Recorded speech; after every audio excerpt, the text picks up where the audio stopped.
Otaku मिराटी channel में आप सब लोगों का स्वागत है। पिछले एपिसोड में हमने देखा था कि जब ताकेमिची ड्रेकन को ढूंढ रहा होता है उसे टोक्योमांजी गैंग के कुछ लोग दिखाई देते हैं। पास में जाने के बाद उसे पता चलता है कि कियोमासा मेबिस के साथ मिलकर ड्रेकन को मारने का प्लान बना रहा है, लेकिन कियोमासा का चमचा उसे देख लेता है और वो लोग उसे टेप से बांधकर वहां से चले जाते हैं। हिनाटा आके उसकी टेप निकालती है, जिसके बाद वो मंदिर के पास पहुंचता है जहां उसकी मुलाकात तकाशी से होती है, जो बताता है कि पेयान ड्रेकन को मारने वाला है। दूसरी तरफ एमा और ड्रेकन घर जा रहे होते हैं और तभी उनकी मुलाकात पेयान से होती है, जो बहुत गुस्से में लग रहा है। अब आगे तकाशी और ताकेमिची अब भी ड्रेकन को ढूंढ रहे हैं। तकाशी बताता है कि पेयान को लगता है कि टोक्योमांजी गैंग ने पाचिन का साथ छोड़ दिया, इसलिए वो अब मेबियस के साथ मिलकर टोक्योमांजी गैंग को तोड़ना चाहता है। ड्रेकन पेयान की तरफ बढ़ता है और कहता है कि मुझे लगता है कि तुम अब भी चीजों से खुश नहीं हो, तुम अब भी मुझसे नाराज हो ना? क्या तुम मुझसे लड़ना चाहते हो? अगर ऐसा है तो मैं भी तुमसे लड़ने के लिए तैयार हूँ। लेकिन पेयान कोई जवाब नहीं देता। तभी अचानक से एमा चिल्लाती है, ड्रेकन!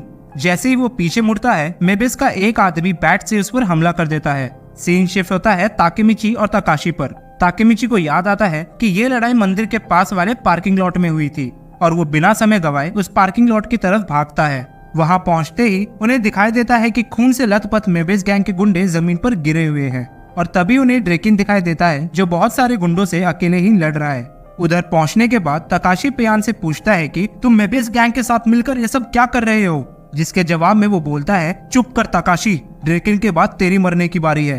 ड्रेकन को सिर पर चोट लगने की वजह से चक्कर आने लगते हैं और वो नीचे बैठ जाता है। तकाशी ड्रेकन को बोलता है, तुम आराम करो ड्रेकन, इन लोगों को मैं संभालता हूँ।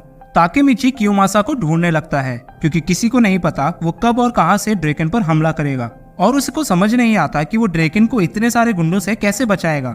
लेकिन तभी अचानक से एक बाइक की आवाज आने लगती है, जिसे सुन के ड्रेकन के चेहरे पर एक स्माइल आ जाती है और तभी वहां पे एंट्री मारता है इनविंसिबल माइकी। उसको देख के ताकेमिची मन में बोलता है कि अरे वाह, माइकी आ गया, अब ये लोग ड्रेकन का कुछ नहीं बिगाड़ सकते। बाइक से उतरकर माइकी कहता है, अब मैं समझा, मुझे कहीं और बुलाकर तुम लोग ड्रेकन को जान से मारना चाहते थे और फिर इल्जाम मुझ पर डालकर टोक्योमांजी गैंग को तोड़ना चाहते थे। पेयान कहता है कि वो ये सब पाचिन के लिए कर रहा है, जिसके जवाब में माइकी बोलता है कि टोक्योमांजी गैंग ऐसे गलत काम नहीं करते, सच बताओ कौन है जो तुमसे ये सब करवा रहा है? ये सुन के ताकेमिची मन में बोलता है कि नाओटो भी कह रहा था कि कोई आदमी टोक्योमांजी गैंग को तोड़ने के लिए ओसनाई का इस्तेमाल कर रहा था, यानी कि इन सब के पीछे एक मास्टरमाइंड छिपा है। लेकिन रुको, यानी कि कियोमासा को भी कोई इस्तेमाल कर रहा है? तभी वहाँ पर एक शख्स की एंट्री होती है जो बोलता है कि अरे वाह माइकी, मैं तो तेरे से इम्प्रेस हो गया। तू कौन है बे? मेरा नाम से हानमा। वैसे मेरा नाम जान के क्या करेगा, बस ये याद रख ले कि फिलहाल के लिए मैं इनकी गैंग का नया लीडर हूँ। ये सुन के माइकी कहता है, अच्छा तो इन सब के पीछे तेरा हाथ है? जिसके जवाब में हानमा हंसते हुए बोलता है तुझे पता है कि माइकी, तू एक बहुत बड़ा सरदर्द है। और तभी माइकी उसे जोर की लात मारता है, लेकिन वो उसे आसानी से रोक लेता है और कहता है कि इतनी भी क्या जल्दी है डार्लिंग, मेरा तो प्लान ही है टोक्योमांजी गैंग को खत्म करने का। मैंने सोचा था कि इतनी मेहनत करने से अच्छा है कि तुम लोगों को आपस में भिड़ा दो, लेकिन लगता है अब मुझे खुद अपने हाथों से तुम्हें जान से मारना पड़ेगा। हम 100 आदमी हैं और तुम सिर्फ 4।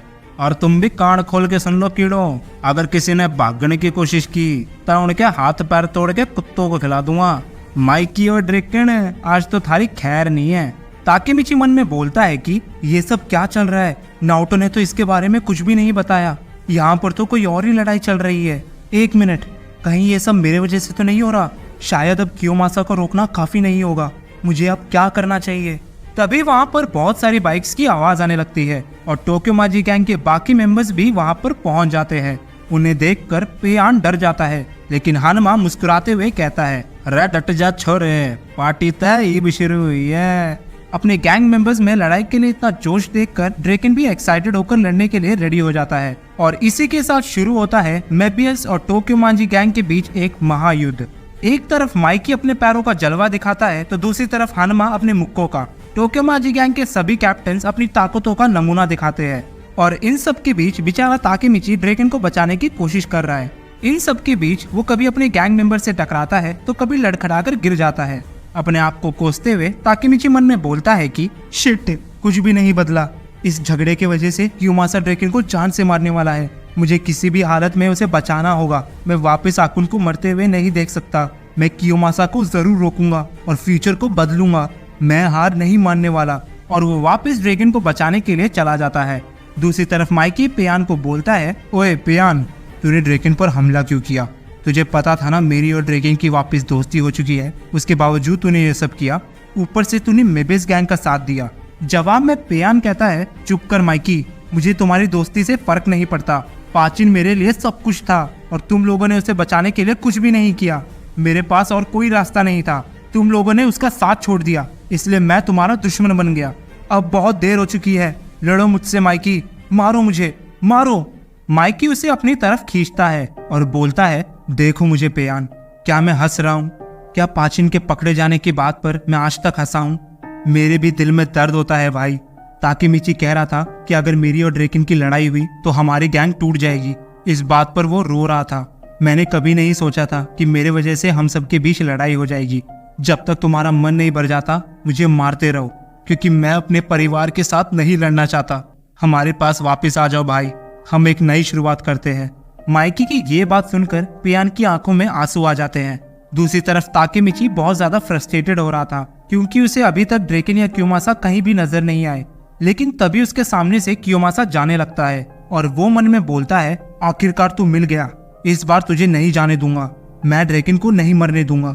लेकिन तभी उसे कियोमासा के हाथ में खून से भरा हुआ चाकू नजर आता है और कियोमासा हल्की आवाज में बोलता है, मैंने कर दिया, मैंने उसे मार दिया।